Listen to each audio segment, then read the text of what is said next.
Denise, Denise, it's Denise, it's Denise, it's Denise, Denise, it's a podcast party, it's a podcast party, it's a podcast party.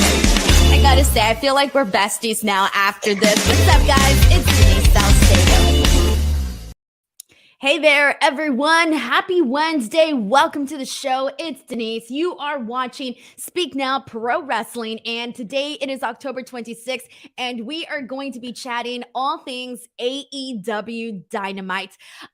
First and foremost, I thought that today's episode was okay. I'm kind of 50-50 on this episode. I thought it was decent for the most part. There are a couple of things that I can't wait to talk about, but then but I didn't think it was I would say like an amazing show either. I didn't think it was bad. I didn't think it was great. I thought it was a perfectly fine, okay, decent show. I think there are some things that I'm more excited to talk about than others, where I feel like we're just, continuing the process of whatever story we're telling. So we will get into all of that. There's obviously one major thing which I can't wait to talk about, and I know you guys can't wait to talk about, and that's going to be surrounding the Elite. But we'll get there and we'll talk about all of that here today. Alrighty, guys. First and also, here, before I get into everything today, just a heads up. So I'm only live on YouTube right now because I forgot to connect Twitch. So just a heads up, I'm looking at that right now. Also, if you want to take part in the show, if you want to send in your thoughts, your comments, your statements, your opinions, your hot takes, your recipe, your Halloween plans, whatever it is, your dinner plans, you can go ahead and send in a super chat at any point throughout this entire show. And if you do, not only do you get your comments read on the show, but also it does help me out and it helps support this podcast a whole lot.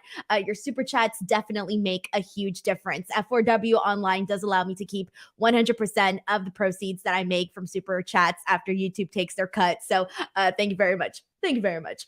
All right, guys, so let's get into it. So we kick things off with the Jericho Appreciation Society, Chris Jericho and Daniel Garcia taking on the Blackpool Combat Clubs, Claudio Castagnoli and Wheeler Yuta. So there's been a little bit of some drama, which we'll talk about a little bit more so later on, between Bryan Danielson and Wheeler Yuta. They're not really seeing eye to eye right now in terms of just everything that's happened with Daniel Garcia, and Daniel Garcia kind of, playing both sides for a bit between Bryan Danielson and Chris Jericho, with eventually aligning himself with Chris Jericho. So we finally get this tag team match here today, and I thought this was a pretty fine opener. I was super pissed though. So first and foremost, I need to be pissed off at Sling, because Sling TV sucks so bad, guys. If you have Sling, I pity you. I have Sling, and it is so horrible that I missed the first couple of minutes of this match because I could not get Sling to work. And I pay for it every single month, and I hate the app. But whatever, that's what I use, and for some reason I haven't switched. Clearly, I just like the pain. But either way, I thought that this match kicked off, from what I saw, pretty well. I thought it was good.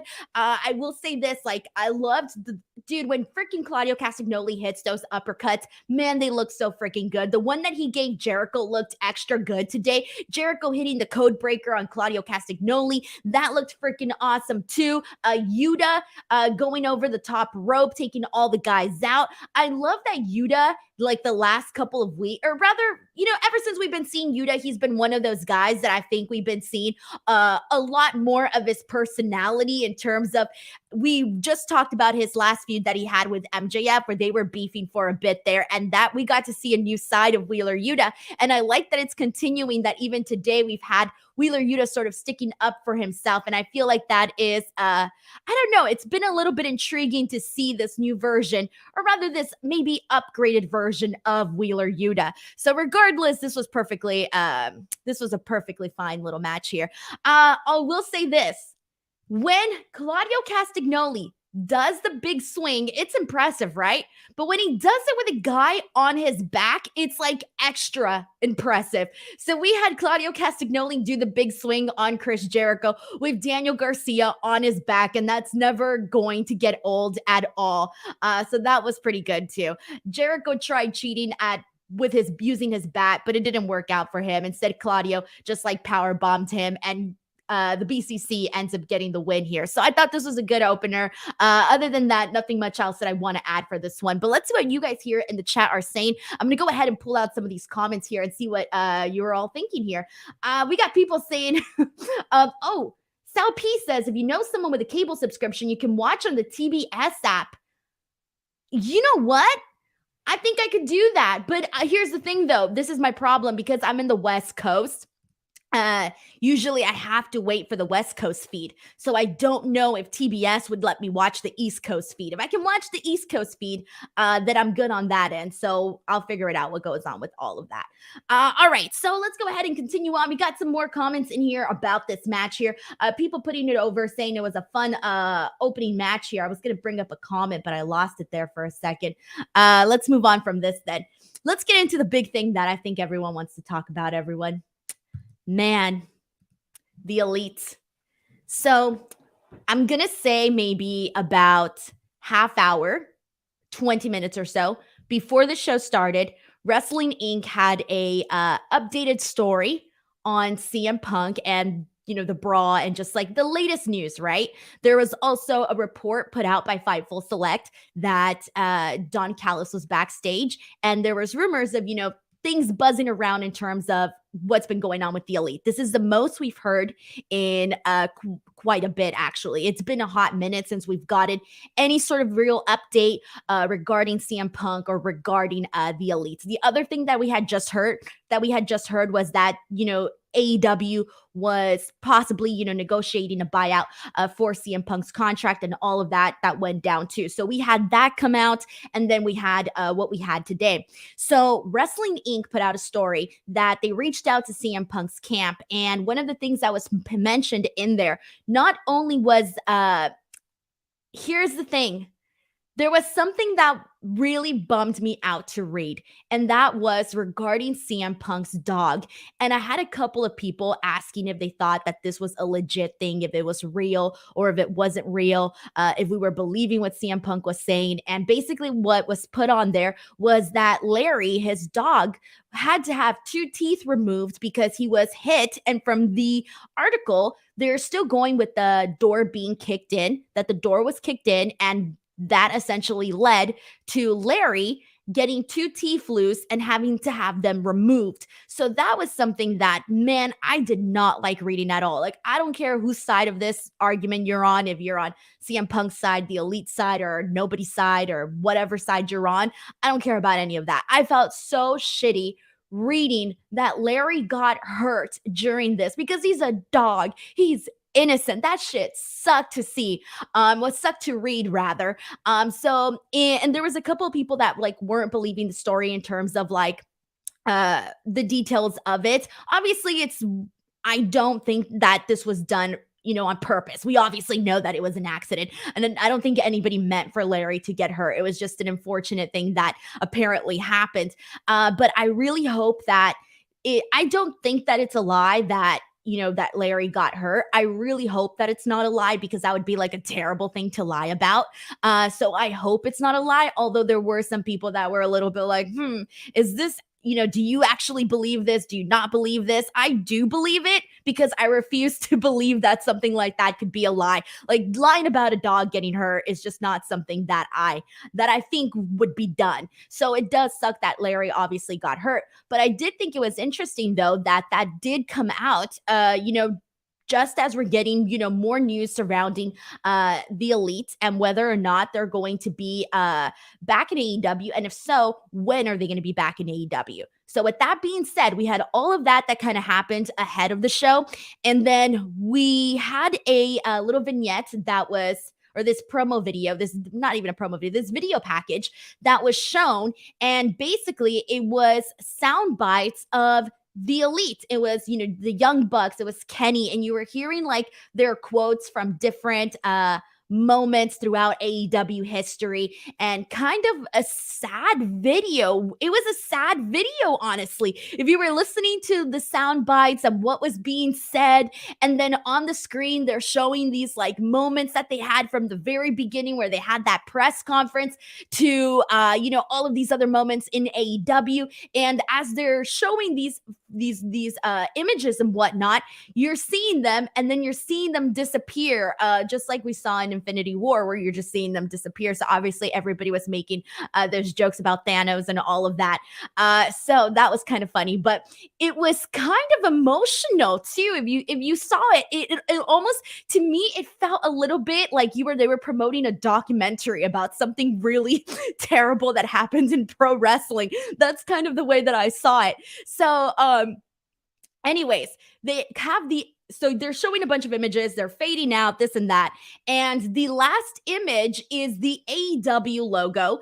And then it just starts to fade out where the elite portion is at. So it just continues to fade even more. So basically, they're trying to make you think that they're done in AEW, right? Like, that's the story. Like, that us, the viewers, are supposed to get off of that video, that they're done with AEW, that this is no more.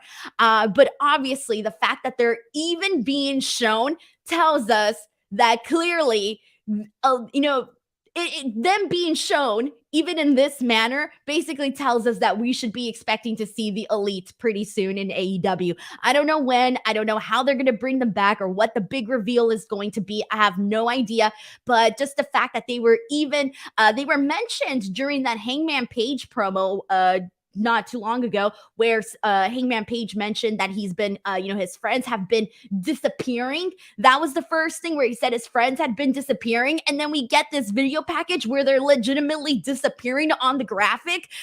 So all of these little things, I think, are just basically telling us, hey, they're coming back. This is what's going on. But that's it. So if you're thinking like, oh, the elite's done with AEW, I would say that this video package is a good sign that they're definitely not done with AEW. On top of that, we still don't know what CM Punk's future with AEW is. We have a lot of people that are torn about that. People that don't want to see him back in AEW, people that still want to see him back in AEW, people that believe he's going to be going to WWE. I mean, it's a lot of different predictions and a lot of different theories and what people have. My assumption, just based on everything that we've been seeing, I'm not expecting to see CM Punk back in AEW, and I'm also not expecting to seeing him in WWE either.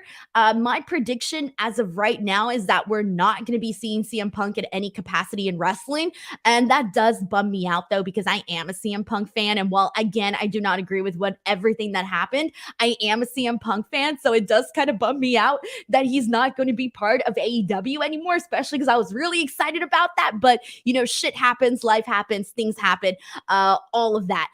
With that being said, here we go, guys. I think we can get excited now that the elite is coming back to AEW, and it seems to be like things are finally being taken care of on that end of things.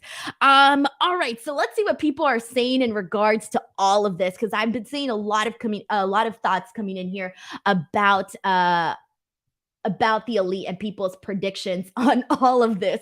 All right, we got Ed Jones who says, so does this mean that Punk is never coming back? Look, for a long time, we thought that CM Punk was never going to come back to wrestling. And then look, 7 years later, he was back in wrestling. Unfortunately, it lasted a year, and we don't know what his future holds. But I also feel like we could never say never. I'm not going to lie. My hopes is, in a way, and maybe it's naive, I don't know. In a way, I hope that I don't think it's possible, but if things could be possible, I would hope for CM Punk to be back in AEW and for them to make a whole story out of this. But that's not going to happen. I don't think so, because there's just bigger there's a bigger picture on top of that. You got to think of the locker room. You got to think about whether or not people are willing to work with one another. There's just a lot that goes into a decision like that. So, man, it's just a whole lot here. Major Blood says the Elite were being Thanos out of existence. I kept seeing that all over Twitter too. Jesus Christ. All right, let's get some more thoughts in here and see what people are saying about this. Let's see. This is from Aaron Murray, who says, is it a possibility that CM Punk can be back too? We just have to wait and see when AEW is in Chicago again. I don't know, guys. That one's a really tough one to say because CM Punk is based on, what we know from him from interviews and past, podcasts and just past history overall. He's a hard guy, I think, to kind of figure out a little bit in terms of he's just, he just marches to his own beat, so I don't know whether or not CM Punk is going to be back. Again, I'm a fan of his work. I'm a big fan of his work. I'm a big fan of his, period. I love CM Punk. But I think this is a situation where you have one or the other. And by one or the other, it's either the Elite or CM Punk. All right, let's see what else we got here. We got a lot of different thoughts coming in here about this. And this is Aaron Murray also says, I think Tony and Punk will play this out carefully. Punk is money. I don't know, guys. We got Pasquale here who says, if cooler heads can finally prevail and time heals all wounds, Punk coming back to feud with the Elite could be huge box office. Oh, hell yeah. I mean, that would be freaking nuts. Everybody would be so, regardless of your opinions on that, I think people would it would be an attention grabber for sure. I can't imagine people not being like, oh, I don't want to see that. I mean, I'm sure there will be, but for the most part, it'll get people's attention for sure. All right, let's move on from this, everybody. So we got Swerve in Our Glory versus FTR for the #1 contendership for the tag team titles. We had the Acclaim, your tag team champions, out there watching on the stage. They were sitting down in a couple of chairs. I'm sorry. I'm still dying at the Gun Club because the Gun Club has been dressing up as FTR in cosplay and they've been hanging out in the audience. And I swear to God, every single time for a split second, it fools me into thinking they're fans. Every single time, at least for a split second. So I don't hate it. This match was fun. I really had a good time watching this match. And the reason why I had a good time, for me, the thing that really got me was everything that FTR was doing to Keith Lee to try and keep him down. And no matter what, something or somebody was saving Keith Lee. That was my favorite thing of this entire match, was seeing Keith Lee almost be taken out every single damn time, but then something happening where the match wasn't over. I lived for all of these near falls. This was a lot of fun. I also want to shout out Taz on commentary for this match because I thought he did a tremendous job here. There was a moment where Swerve slipped, and damn, Taz made sure to really cover up on commentary for that. And I thought that really stood out to me in particular for this match. So I do want to kind of shout out Taz there a little bit because that was pretty cool. But there was some great moments during this. There was a really great slingshot powerbomb from Dax to Swerve, which looked really great. Keith Lee just headbutting Cash Wheeler and going in there, but it ended up being a near fall. At this point of the match, we're getting tons of "This is awesome" chants. And there was a moment that was really cool when Dax did the superplex on Keith Lee. And then on the other side, you had Cash Wheeler waiting because the second Keith Lee hit the mat, you had Cash Wheeler going in there and hitting the frog splash on Keith Lee. And he goes for the cover, but it's a near fall again. So this is where it started to get even better for me, at least. FTR hits a big rig on Keith Lee, and just when you think this is it, because I thought it was over here after the big rig, because it was pretty impressive, because even before they got the big rig on Keith Lee, there was a moment where Dax tried to lift up Keith Lee, but he couldn't lift him up, right? So then they finally lift him up. They hit him with the big rig, and you're thinking, okay, this is it. This is going to be the 3 count. And then Swerve is on the outside, and he ends up yanking the legs of, I think it was Cash Wheeler. I think he pulled his legs out. And so obviously they're not able to get the 3 count just yet on Keith Lee. So that was really good. Then this was the interesting part here was Swerve ended up hitting Dax with a low blow. And Keith Lee didn't even notice that. Like, he didn't even see that Swerve did the low blow on Dax. He didn't notice that at all. So that's definitely something to pay attention to. We've kind of seen stuff like this a little bit from, Swerve and Keith Lee not really doing the same things, being on the same page, even though Keith Lee hasn't really taken, he definitely didn't seem to notice it during this match. So I think that's something to pay attention to for sure. Anyways, so Keith Lee gets the win, and it helps that the Gun Club is literally holding down Cash Wheeler, and they're holding down Cash Wheeler, so he isn't able to actually run in there and get the save for Dax, and so they get the win, and now we're going to get the third match between Swerve and Our Glory and the Acclaim. So that's interesting too, because I thought for a second we were finally going to get FTR and the Acclaimed, but I have a feeling they're still trying to save that a little bit more. So I am excited that we're going to see Swerve and Our Glory and the Acclaim for a third time.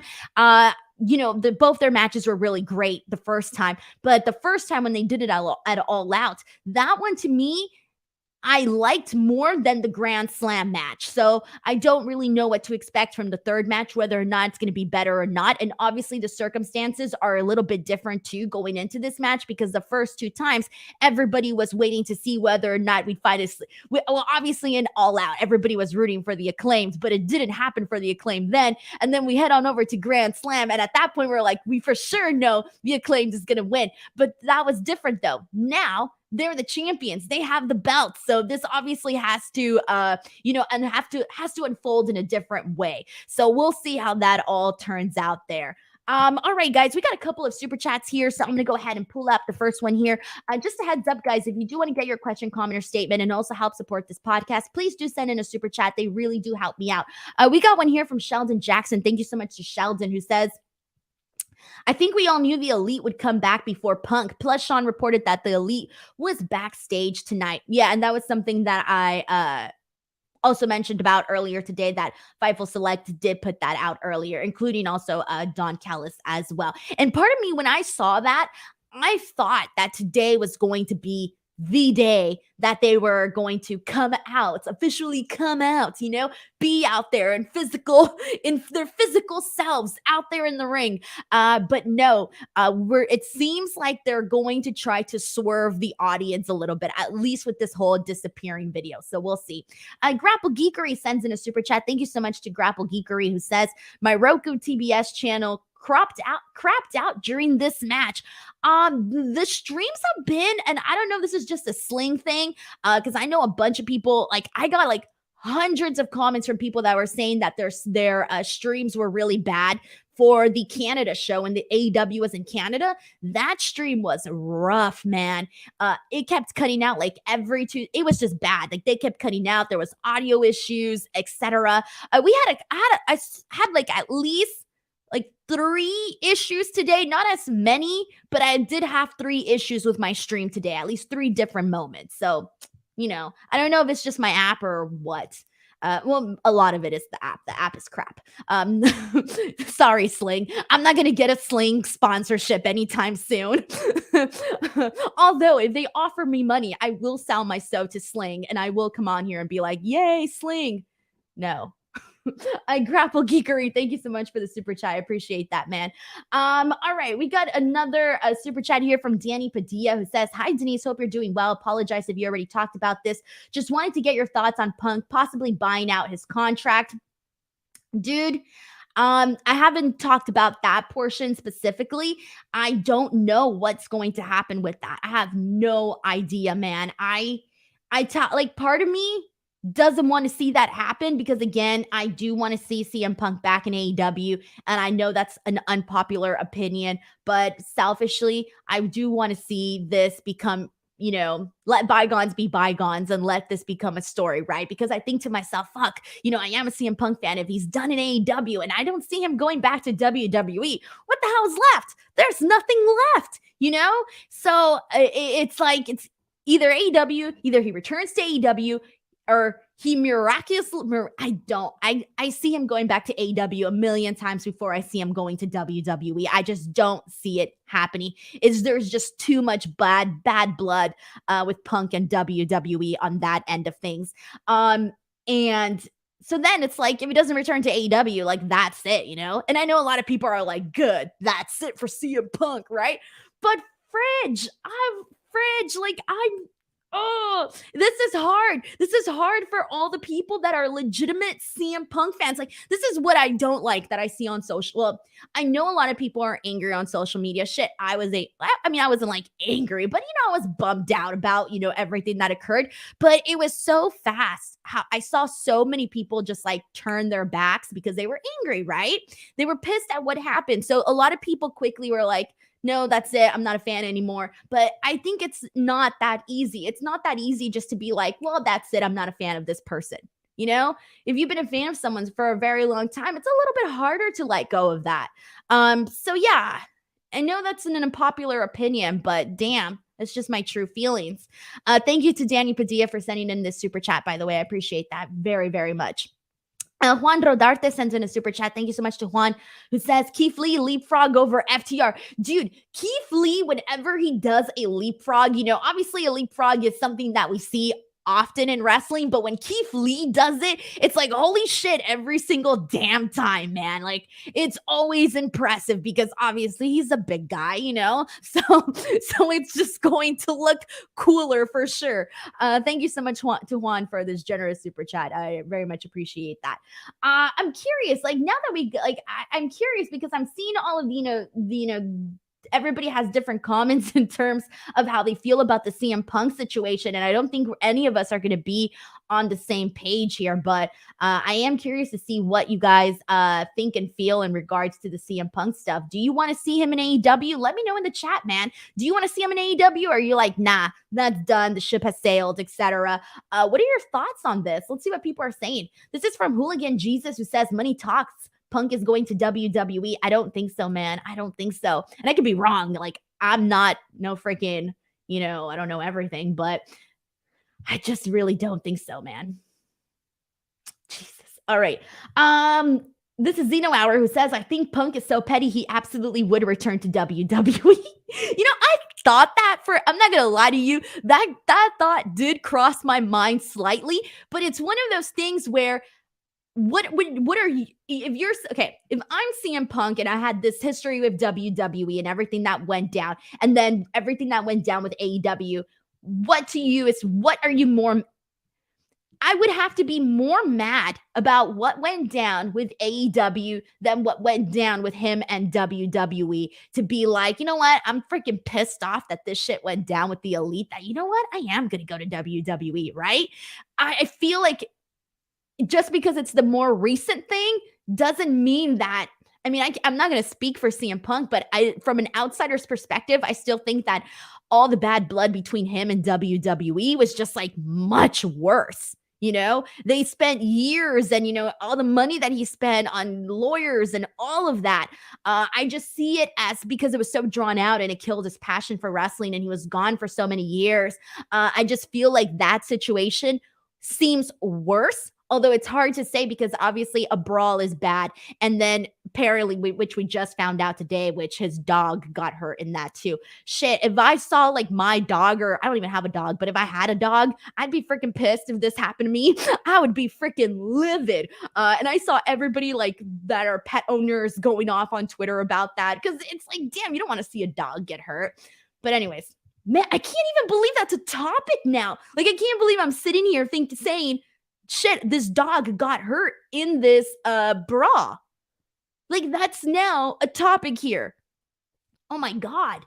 Danny Padilla sends in a super chat saying, fair enough. Personally, Kenny and the Bucks were always my guys. I'd rather have them any day of the week, but a respect on your opinion. And that's true. I'm not saying that I'm not a fan of Kenny and the Bucks, because obviously I'm a fan of all those freaking guys. I've just been a fan of CM Punk for a longer period of time, right? But that doesn't mean I'm not a fan of Kenny and the Bucks. But and I feel like for the majority of the people online, we're definitely siding with Kenny and the Bucks in this situation. And you have to think, what would AEW look like without the Young Bucks and Kenny when they were, the reason for this company becoming what it became and for starting and all of that. Like, they're so important to the foundation of AEW that it would feel weird not seeing them with AEW. It would be very, very weird.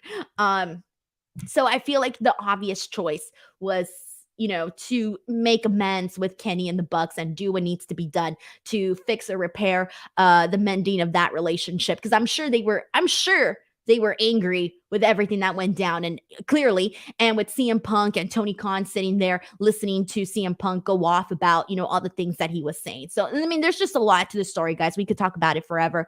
But thank you so much to Danny Padilla for sending in that super chat as well.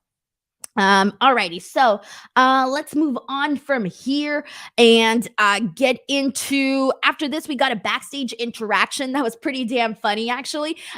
So Renee is interviewing Saraya, and they're like, yeah, bestie, and they're having a bestie moment. Yeah, girl, this and that. And so they're about to start their interview, but Britt Baker comes in and she gets in the face of Saraya, and Saraya literally pops me with this one line. And I think it was more so her delivery of the line where she said, "Don't start with me, bitch. I'm not in the mood." It's not really a funny line, but it came across as funny because of the way that she said it and the way she said it so aggressively. Like, don't start with me, bitch. I'm not in the mood. We've all been there, guys. We've all been there. And Renee's like, calm this down. We're going to, deal with this the right way at the right time. So they did announce for AEW Dynamite next week that there's going to be a sit down between Saraya and Britt Baker, moderated by Renee. And I got to tell you, this is going to be good. I can tell already. So I'm excited for what this is all going to look like. All right. So moving on from this, we got some more Renee Paquette, but this time with MJF. And this was really good too. So they didn't put Tony Schiavone in the spot because MJF laid his hands on Tony Schiavone the last time that they had an interview together. No matter how big of an ass MJF is, there's no way he's going to be putting his hands on Renee. So they do this interview, right? And he kicks it off and he's like, "Are there any devil worshippers in here?" And everybody's cheering and whatever, right? There's this moment where, he starts to start being MJF, but to Renee Paquette. And he's like, "Ravishing Renee, a beautiful woman that all the disgusting pores watching at home would love to lay. What do you got for me?" I'm like, okay. So then they kind of go, they have their moment. She asks this question. He goes off, and clearly he's wrestling her husband at Full Gear. And so I was dying because there's a portion of this where MJF starts mocking Jon Moxley, and he's making circles around Renee, and he's doing the angry Jon Moxley walk and this and that. It was pretty damn freaking hilarious. He actually nailed the impression of Jon Moxley with the walk and the look in the face and everything. And Renee's just there like, God damn it, this fucking bastard, right? So she's got that face going. So I liked the chemistry that was there with Renee and Jon Moxley. With Renee and MJF. So MJF continues on, he's running his mouth about Jon Moxley. And there's a moment where he insults Jon Moxley, calls him mid, and Renee tells him, like, you can't say "with all due respect" and then say something insulting. And he says, "Renee, with all due respect, shut your mouth." And this got a really good reaction from the crowd. So I think from now on, especially with this feud with Jon Moxley, I feel like Renee has to do all of the interviews with MJF. Like, I don't want to see MJF get interviewed by anybody else but Renee, especially right now, heading into this feud with Jon Moxley, because there's a lot of I don't know, like they have a lot of chemistry with one another. So it works out really well. So this was pretty damn funny. But pretty much the gist of this here is MJF promises that he's not going to use his diamond ring in the match at Full Gear. And then he says he's fighting everybody who has said that he isn't good enough at Full Gear.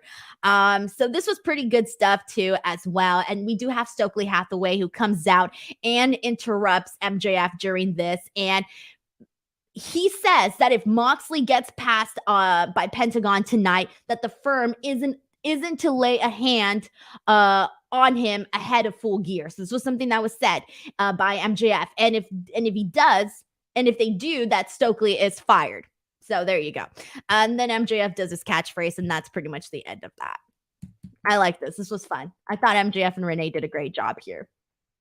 Brandon Charles Powell says, I bursted out laughing at that line. It was good, man. It was freaking good.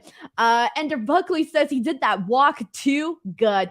Brandon says Renee is such a professional. Glad she's in AEW. I'm glad that AEW is letting Renee be Renee.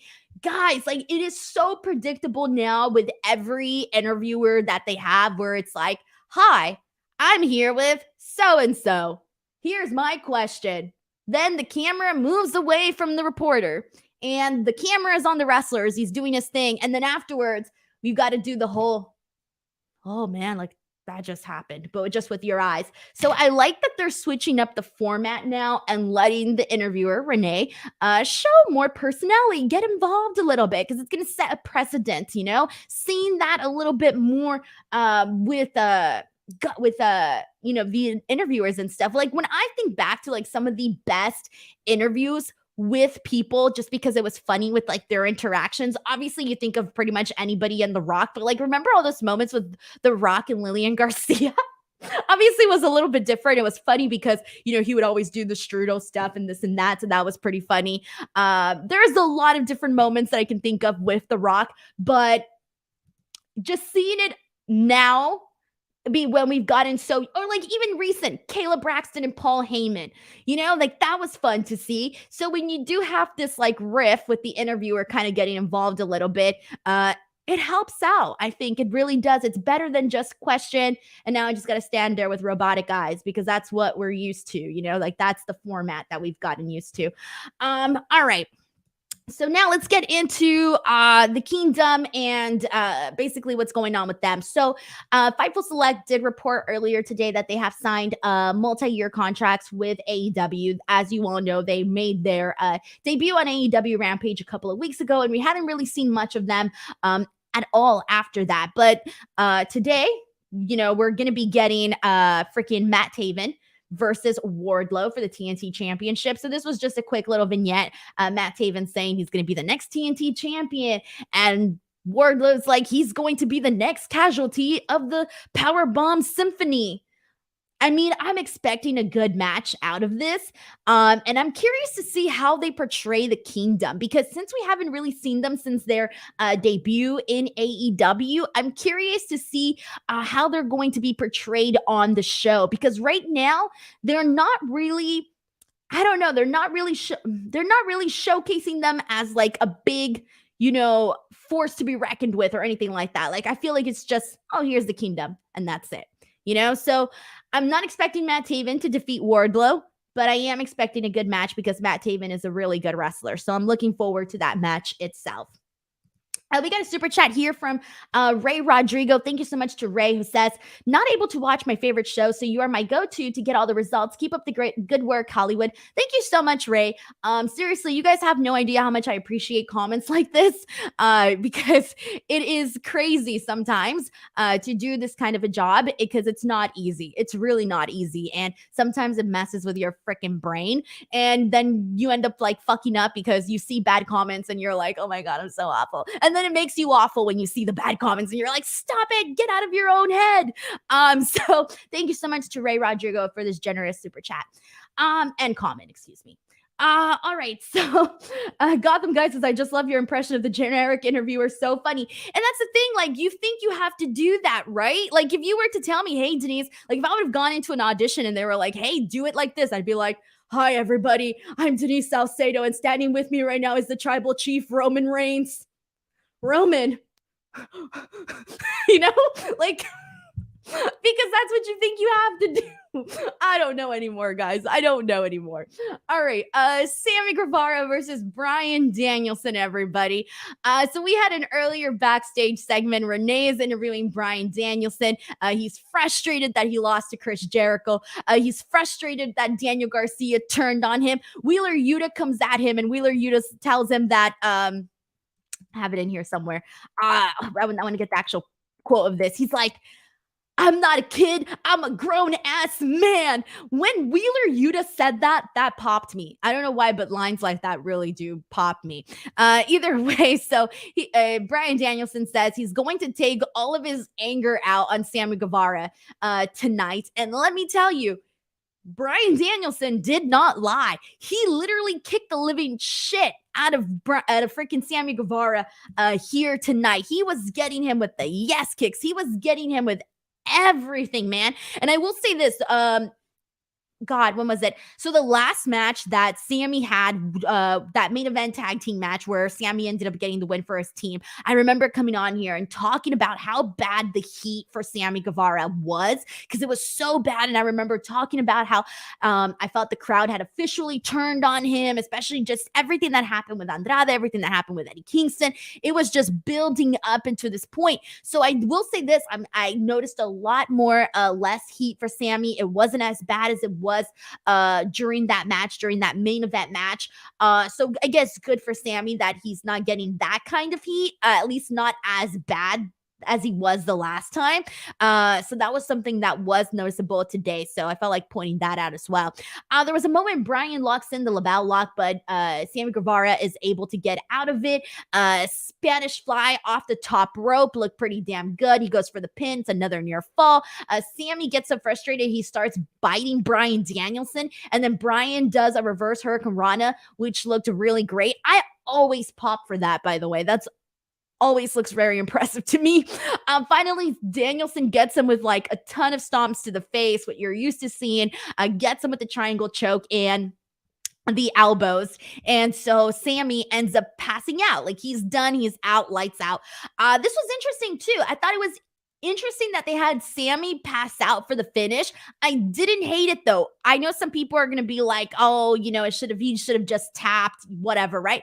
No, I actually liked it. I thought it made Bryan Danielson just look that much more devastating in terms of, you know, the pain that he inflicted on Sammy. Because he said, I'm going to go and let out all my freaking anger on Sammy Guevara. And that's exactly what he did. He did it so bad that the kid passed out. So this was good. And I posted this video on Twitter about Bryan Danielson. So Bryan Danielson, when he first made his debut into AEW, he did, and it's so freaking ironic now, Jesus Christ. Go and watch that freaking clip. It's ironic because CM Punk had come out, I think it was before Bryan Danielson, and he said something about wanting to help the young guys out. And Bryan Danielson talks about that in that interview. He says, oh yeah, CM Punk says that he wants to come in here and help all the young guys. Nah, man, I want to kick their fucking heads in. And it's ironic now, but it is freaking funny because Bryan Danielson has done exactly what he said he was going to do, just kick heads in, and he did that with Sammy Guevara. And obviously Sammy being one of those young guys. So either way, this was good stuff here. Bryan gets the win, as I mentioned.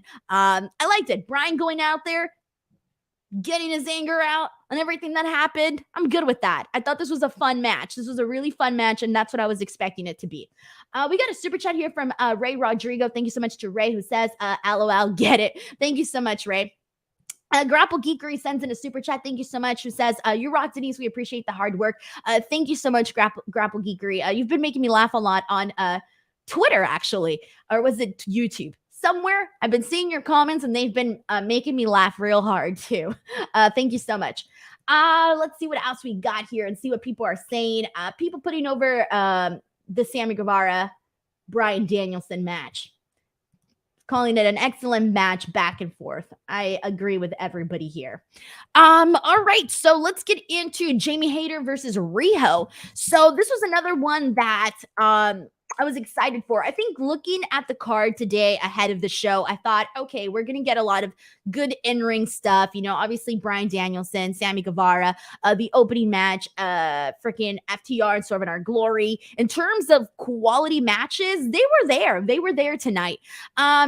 Jamie Hayter versus Riho was another one that I was excited for because, you know, I like Riho. I know, you know, some people may not feel that way, but I like Riho. And Jamie Hayter, we know she's popular, but Jamie Hayter is popular, but they need to keep giving us, or showing us rather why, you know, showing us why she's popular. Like keep showing that, So Jamie Hayter, Riho, the whole thing here was the size difference between Riho and Jamie Hayter. We all have eyes. We all see the size difference. So that was definitely something that was incorporated into this match. But what I in particular liked about this match was going into it, I knew Jamie Hayter was going to win. I knew this had to be a victory for Jamie Hayter. If Jamie Hayter would have lost today, I think people would have lost their shit because she needs to be getting them W's. The girl is popular. Get her some W's. So, but that's beside the point. Beside the point that I'm trying to make here is that Riho, I thought, was a really good opponent for Jamie Hayter tonight because she hit enough impactful moves on Jamie Hayter, and Jamie Hayter still did not go down. And then finally, we end up seeing Jamie Hayter get the win. I liked that because that to me showed, okay, it showed that, Riho, she definitely is good and good in a situation and in a match like this as well. Jamie Hayter, she needed that win and she needed to have a good match. This was a good match. This was fun. And they actually gave it a good amount of time. I don't know how much time, but they gave it a good amount of time. It felt. Didn't feel too short or too long. The code red from Riho, good stuff there. Jamie getting her with the backbreaker, showing that power from Jamie. That was good too. Riho hitting the freaking the suplex that she hit right after that. That also looked good too because the way that she did the dragon suplex. So when she did that also looked very impressive. So it was like back to back. And so Riho stood out in this match, and I'm glad that they let her have those moments. So, finally, Hayter gets the lariat, hits the lariat on Riho and gets this win. And afterwards, we have Toni Storm comes out. She comes out with her interim AEW Women's World Championship. Finally, because I always forget it's interim.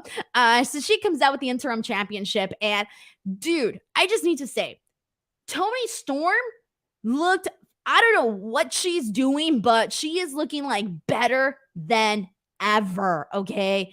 Holy damn, she came out and girl is like straight up lit, okay? She came out looking really great, lifts up the championship belt, and to me, I took that as a sign of, okay, Jamie's next, here we go. So that's going to be interesting to see how they continue this moving forward, but I think that they need to keep putting Riho in matches because she's somebody that we don't see very often, and she did good here in this match with Jamie. Good crowd reaction too.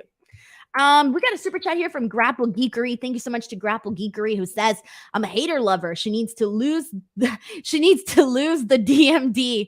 Yeah, I know people are definitely ready to I'm wondering if when Jamie Hayter gets her shot at the title, if Britt Baker is going to obviously cost that for her. I'm assuming that's going to be the big fallout moment because they teased it, right? They've been teasing Hayter and Britt not really being on the same page. They teased it all out. They teased it, I think, the week after All Out, the following show. They teased it afterwards. And again, still hasn't happened just yet. They're still friends.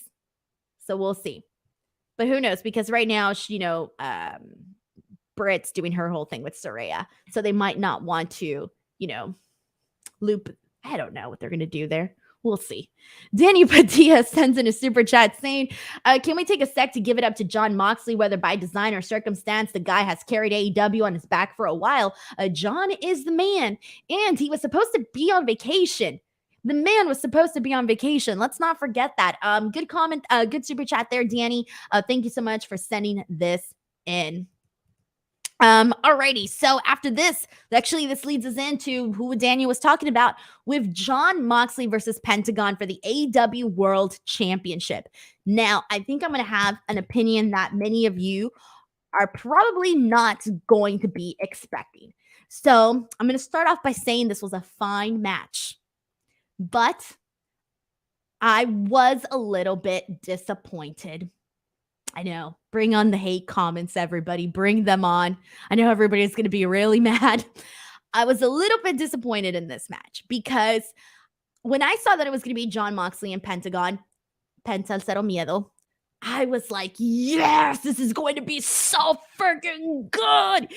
This is going to be a unique match because Jon Moxley's so different from Penta, and Penta can do this cool shit, and Jon Moxley can do this hard hitting shit, and they're going to blend it together, and it's going to be freaking great. So that's what I was thinking. And the reason I didn't totally love this match was because I didn't think it was different enough. I thought it was almost, I think I would have loved to see some more offense from Penta. I think that's what the match was kind of missing, because you want to see a little bit of like Moxley somewhat out of his element, because Penta, can do certain things in the ring that, that's obviously not Moxley's style. So I kind of wanted to see that incorporated a little bit more into this match. But instead, it was a very Jon Moxley match. And we got everything that you would get in a Jon Moxley match. And that's not the reason why I was looking forward to this match. I was looking forward to this match to see something different, a match that I know Jon Moxley couldn't have had with just anybody, that it had to be specifically with Penta. So that's why, even though this was a good match, it was a fine match, I didn't think this match was unique. I didn't think it was different. I wanted to see something different when you have competitors like Jon Moxley and Penta together. So that's kind of how I felt. I think in my head, I got really excited about it, and I just don't think that, I felt like completely blown away by this match. So I did kind of feel a little bit disappointed in the sense that I thought it was going to be something a little bit different. I've seen Jon Moxley have these great matches with anybody, but I wanted it to be different because obviously Penta is a different kind of wrestler. So I wish we would have seen that a little bit more. But with that being said, there were some spots that I did like. Obviously, Penta bending the arm of Moxley, that looked freaking gross and great. So I liked that. Moxley hitting the DDT on Penta on the steel steps, that was good. Moxley hitting the lariat on Penta, obviously that lariat is obviously always impressive. Penta hitting a very beautiful Fear Factor looked phenomenal. Moxley kicking out of that was probably one of my favorite moments of the entire match, so that was really probably the only major highlight for me from this match. And then finally, Moxley hits the paradigm shift, the Death Rider, and gets the win. So really, the Fear Factor spot was probably the only spot that I really felt where I was like, oh yeah, like this is good. But everything else was just a straightforward match. I think it could have been a little bit different. And post-match, we did have W. Morrissey attack Jon Moxley. The Firm comes out, and next thing you know, everybody and their mothers is out there attacking Jon Moxley at this point.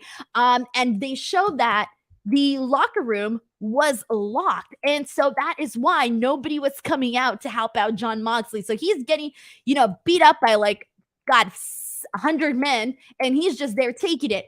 MJF comes out, and he's kind of, debating whether or not to go in there and help Moxley out. He finally runs in there, but obviously is outnumbered and also gets his butt kicked afterwards too. And I just tweeted out you're telling me that there was not one person out there that could have helped Jon Moxley.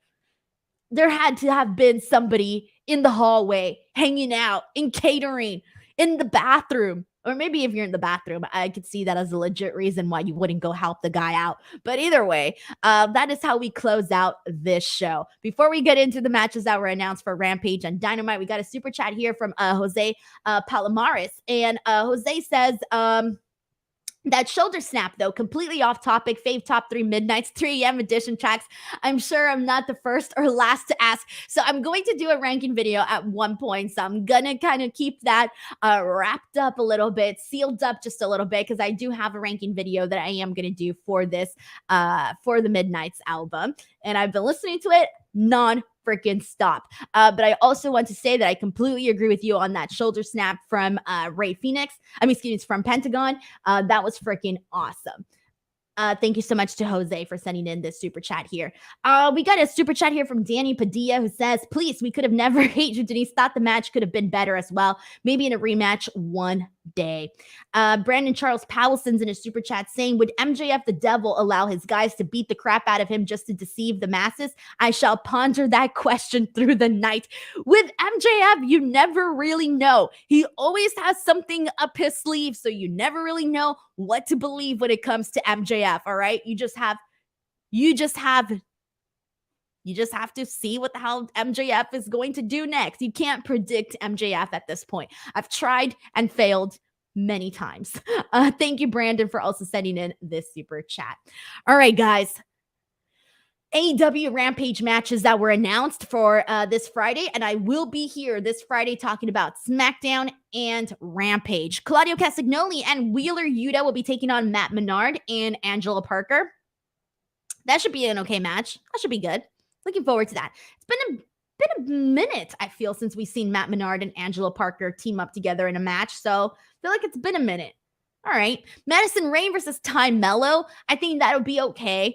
Wardlow and Matt Taven. I think that'll be the match of the night. And then that's so far all that's been announced for Rampage. AEW Dynamite next week is looking to be very, very loaded. Darby Allin will be taking on Jay Lethal. The Daddy Ass Birthday Bash is happening, and something tells me we're not going to know what to expect. I'm expecting a giant scissor thing coming out of a big, massive cake and everybody getting scissored. I don't know. It's going to be a hot mess, but it's going to be a fun mess. It's going to be a good time. If the National Scissoring Day was as fun, if the Daddy Ass Birthday Bash is as good as the National Scissoring Day, then my hopes are up in that case. I think that it should be as good as the National Scissoring Day was, because that was a lot of fun. Orange Cassidy defends the All-Atlantic title against Luchasaurus and Rey Fenix, and this is the match, guys, that I am most looking forward to. I am so excited for this match.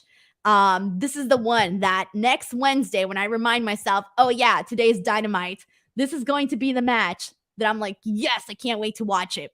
Renee Paquette's going to be doing her sit down with Saraya and Britt Baker, as we mentioned earlier. And then Chris Jericho is going to be defending the ROH World title against any former ROH World Champion in an open challenge. So we don't know who this person is going to be. I put out a tweet asking people who they thought there was going to be, who they thought it was going to be. And this was literally all over the place. There were so many different responses as to what people thought, but one of the names that I kept seeing very often was PCO. So a lot of people were saying PCO. Somebody did mention Bandito. Obviously, we've seen Chris Jericho Bandito already, but there was the whole thing about whether or not Bandito had signed with AEW. So I could kind of see that also as a possibility,